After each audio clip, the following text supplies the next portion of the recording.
Okay, let's get into a couple of telltale ways how to spot misogynistic women, or like women that present themselves as being a girl's girl or being for other women, supporting other women.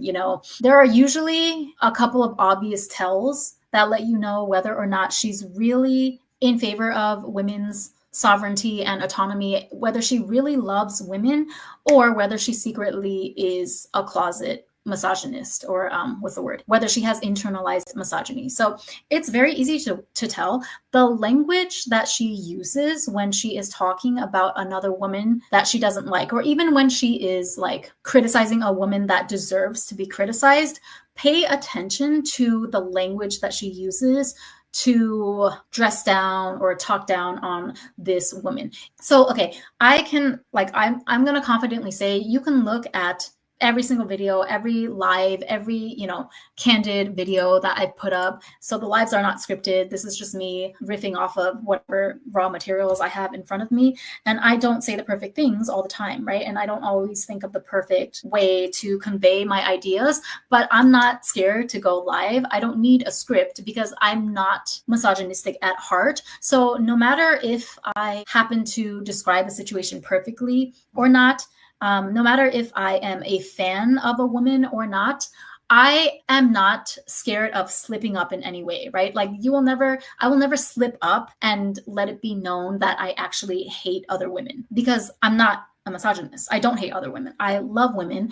And like, it actually breaks my heart that so many women, especially of the younger generation, like millennials and below, and even some of the older women too, that have been, stuck in loveless marriages or abusive marriages with partners that they finally find the strength to divorce after 20 or 30 years. I mean, I'm happy for them that if they finally find the strength to leave or to put their foot down and put themselves first in life. It doesn't necessarily have to be a divorce, but sometimes women in older generations as well, they wake up one day and they realize that they've been putting everyone in their life first before themselves. And I love that for women of all ages, whenever they really come into their power, realize that they've been programmed to people please and to make themselves small in order to serve, the patriarchy. That's the whole reason that I talk about so many of the topics that I broach on this channel. Although I may not be perfect, right? Although I may not necessarily like every single woman that we discuss, and even like in this case where I think that this woman, Sadia Khan, is truly like a despicable human being, I will never use language that indicates any type of internalized misogyny, because I don't have any. Well, I don't know if I can say I don't have any, because all of us do if we were raised under the patriarchy, but I don't have like active personal hatred or vendettas against women, if that makes sense. So I'll give you an example, right? Like one thing that if a girl doesn't like another girl, if she immediately goes to attacking either her appearance or the fact that she sleeps around with a lot of guys, like if she immediately starts using words that are misogynistic, or using like terms against her that are classically misogynistic, like calling her a slut or an HOE. Like I call girls bitches and hoes because in an endearing type of way, like these are my bitches and hoes, Lately I don't really do a lot of that either, because it's kind of getting played out just because the verbiage is getting old. But I do it in a playful way like that sometimes, but I don't actually, like, I've never actually called somebody an actual HOE with my chest, like, oh, she's an HOE, like she sleeps with a lot of men. That means that she is below me in terms of her value as a human being. That's not how I think of the world. I love the hoes and the S workers and the strippers. Okay. I wish that I had enough core strength to actually dance as a profession, or even just as a moonlighting gig. But sadly, I do not yet. I need to get back into pole dancing after, okay, I'm going to say by Christmas. I'm hesitating only because like I'm trying to think about the financial aspect, because pole dancing lessons are not cheap, which is why I wish that I was good enough at it to do it as a job, because then I could like get that shmoney. I'll stop. But then I could actually get paid doing it, and I could use the earnings from the pole dancing to invest in more lessons. But no, since I'm just doing it as a hobbyist right now, it's just a total out-of-pocket expense, right? But that's besides the point, right? Like, I love it when men spend on women. I'm all about that sprinkle, sprinkle life. I believe that women are inherently valuable. I am of the Shira 7 school of sprinkle, sprinkle from day one, right? And no, I don't think that being a woman gives you license to be a horrible human being, but I believe that you deserve everything you want in this world as a woman, because we are the ones that give life. Our wombs. Back to my point though. So anytime that you hear a woman talk about another woman in a derogatory way, referencing, like, you know, the amount of sexual partners that she's had, if she tries to weaponize like a woman's sexual behavior against her, if she tries to weaponize her appearance against her, like using the fact that, oh, well, this girl got so much plastic surgery and she uses a waist filter, she uses lip filler, so that makes her a fake bitch. That's also a very clear sign. It's a clear, you know, manifestation in verbal speech form of that person's internalized misogyny. Like, if I don't like a person, I feel like it's irrelevant to be commenting on their looks or bringing their body and their looks into the conversation. It's irrelevant, right? I would not, like, if I don't like somebody, even if they're a woman, why would it be based on or related to the way that they look in any way? Unless I'm being misogynistic, you know what I mean? Like, if I don't like a woman, it's going to be because of certain actions that she's taken or certain behaviors that she's displayed that I don't agree with. I feel like it's morally wrong or corrupt. For example, I don't know, Elizabeth Holmes. Remember Elizabeth Holmes? She built that fake like $1 billion company with Thanos, or I don't know, she got like $1 billion nest egg for it. Nest egg, is that the right term? She got $1 billion investment for it. But it turned out that the product did not actually exist. So she fabricated the fact that, or she fabricated this story that they were going through like all these tests and beta testing, acting as if she already had the product and it was almost ready to go to market, when in fact there was nothing even in development. So like that kind of thing. Yeah, I mean, I think Elizabeth Holmes should be in jail, but am I going to talk about her looks? Am I going to talk about her, you know, tired out blonde hair? This is like the type of insult that a woman with internalized misogyny or a woman who hates other women, this is the type of insult that they would levy against someone like an Elizabeth Holmes, right? They might attack her hair color and say that, oh, if she's a billionaire, why can't she afford a better shade of blonde? That kind of thing is like, okay, why do you have to do that? Like, also, another good litmus test is just simply ask the question, would they likely say this against a man? If the victim or if the subject was a man, would they be saying these things as an insult to him? Which in some cases, yeah, like some cases people use the same cheap shot insults against usually a person's appearance. Like I think somebody mentioned here that people like to body shame Trump, or they talk about how he's an Oompa Loompa, his skin is orange. And while that may be true, you know, I'm not saying it's not true, but it's not really relevant to the conversation, right? Like him looking a certain way is actually, you pointing that out, it actually detracts from the larger issue that we're trying to discuss here, whether you agree or disagree with his policies, something like that.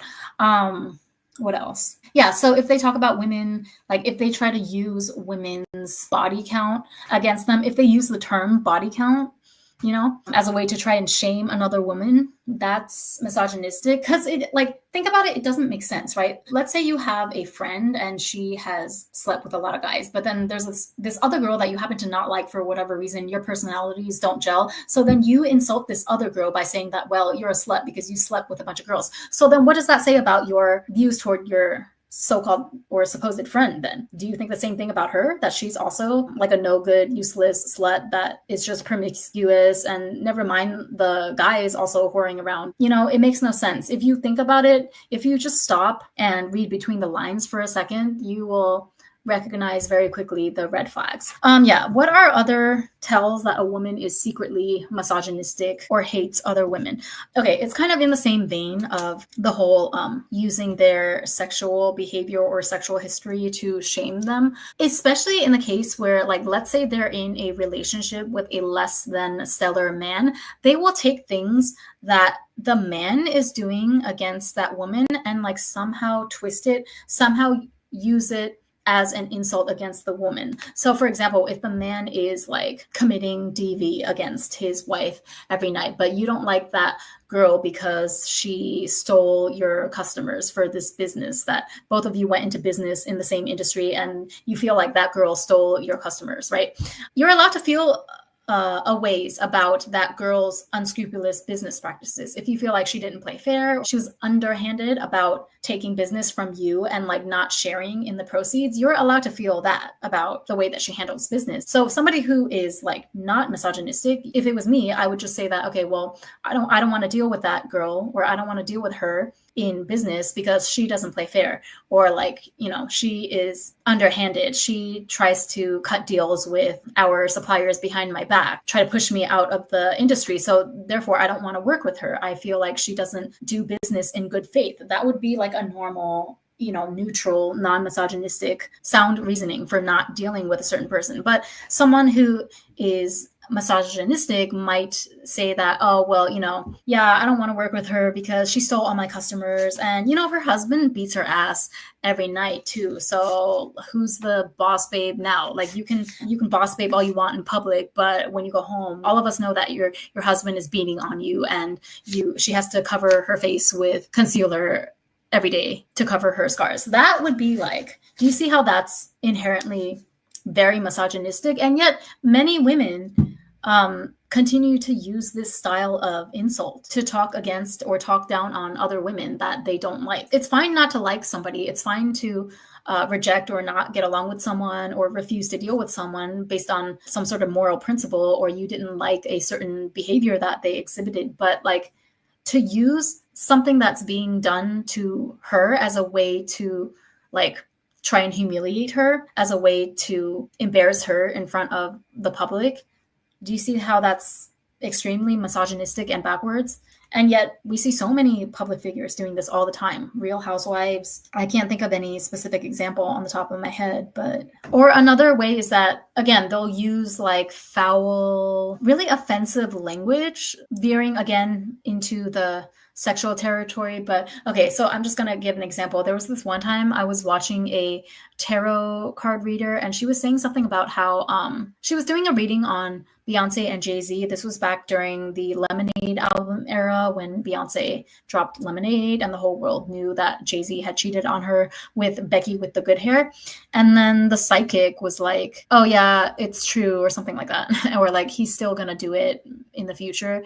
And then somebody asked about if she could check on what the situation was with Rihanna, because, you know, there were some rumors that I don't think are true, because Rihanna was, let's not forget, 16 at the time that she auditioned for Rock Nation, right? So if anything happened, or if Jay forced her to do something, that's actually a felony. No, that's actually like SA, is it not? But anyway, somebody asked her to verify whether or not the Rihanna and Jay-Z affair was a real thing or not. And then she was like, okay, let me shuffle my cards. And then she said something that really shocked me. And this is what made me just unsubscribe and click out on the spot. She was like, okay, you know, I'm nervous to see the outcome of these cards because I don't want to have to hate Rihanna too. What? What about a confirmation of whether or not Rihanna had an affair with Jay-Z when she was 16, which would make it not an affair. It would make it an SA case of an older adult man against a minor female, and like using coercion in a position of power to get her to sign onto his label. What about that would ever give you a reason to dislike Rihanna? They will slip up like this. Like, they will show their whole ass in their comments. They don't even try to hide it. They don't even have any verbal filter more often than not, because this is just so deeply ingrained in their psyche, like this hatred and competition with other women, or male-centeredness, whatever you want to call it. But like, what on earth could ever possess you or influence you to hate on a 16-year-old Rihanna at the time, who was undiscovered, right? So she had zero power, close to none, in the music industry. And you're saying that you don't want to hate her if you find out that the affair or activities between her and Jay-Z were true. So that was the biggest, most blatant red flag that I personally came into contact with, just like on a live, you know, tarot card reading. It wasn't like me a personal tarot card reading that I had with her. It was just, she was going live on her channel and we were all like commenting in the comments. So I unsubscribed immediately and X'd out. And I remember actually she also said in that same live, she said that something about, I don't remember which couple she was talking about, but she said, oh, somebody's getting their guts rearranged right now, like talking about the woman in the couple. And I'm like, first of all, that's the first time that I ever heard anybody refer to the act of intercourse that way. But second of all, it's also like the most lewd, vile, what's the word I'm looking for? Not grotesque. Like, it's just the most disgusting, misogynistic description I've ever heard anyone give to describe like two people participating in a certain act together, if you get what I mean, right? Last time I checked, it takes two to tango. So why are you saying that the woman is getting her guts rearranged? Like, why wouldn't you say that he's getting his sausage, I don't know, sharpened or whittled? I don't know. Like, it was just very, very, God, what's the word that I'm looking for? Vulgar. That was the most vulgar description I've ever heard anyone give. Even if she was, right? Is she not allowed to do that with her partner? Like, why are you framing it in such a vulgar way? Or sometimes I hear people, I've heard Shallon Lester say this a number of times, which Shallon Lester has a lot of things that are problematic with her, but, you know, I'll admit I do watch from time to time just because she covers some topics that I want to hear someone talk about. I unsubscribe from her channel, but like I will admit sometimes one of her new videos pops into my newsfeed and I do watch her.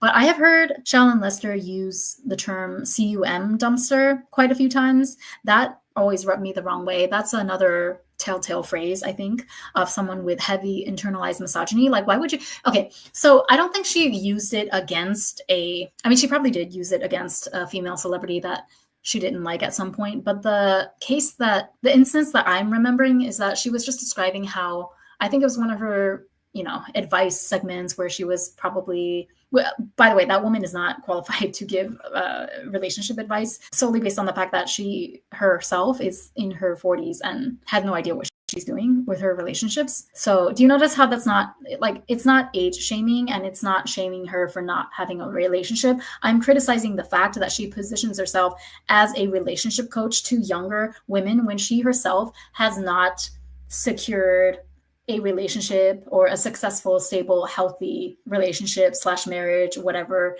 at the age of 40, right? So it's not like age shaming or relationship shaming. I'm commenting on the fact that she's being like hypocritical and I don't think she's qualified to talk on what she's giving advice on her channel. I hope this makes sense. So she was saying in one of her relationship advice clips that, you have to act a certain way or be a black cat, probably one of those buzzword TikTok terms, like be a black cat, don't be too available, don't just be like, oh yeah, sure, I'll suck your D anytime, or I'll be your CUM dumpster. Just those phrases alone, the fact that she used those phrases, I feel like it says all you need to know about her true feelings about other women inside. Because like, why would you, okay, even when you're talking about dating strategy or how to not get used by a guy, why would you phrase it in a way like how to not become a CUM dumpster? Because it doesn't really matter the context in which you use that particular phrase. Like, that is a particularly vile and vulgar phrase that very, very misogynist use to refer to women. CUM dumpster or maybe making machine is another one, right? Although that one is not as offensive, I don't think, as the first one.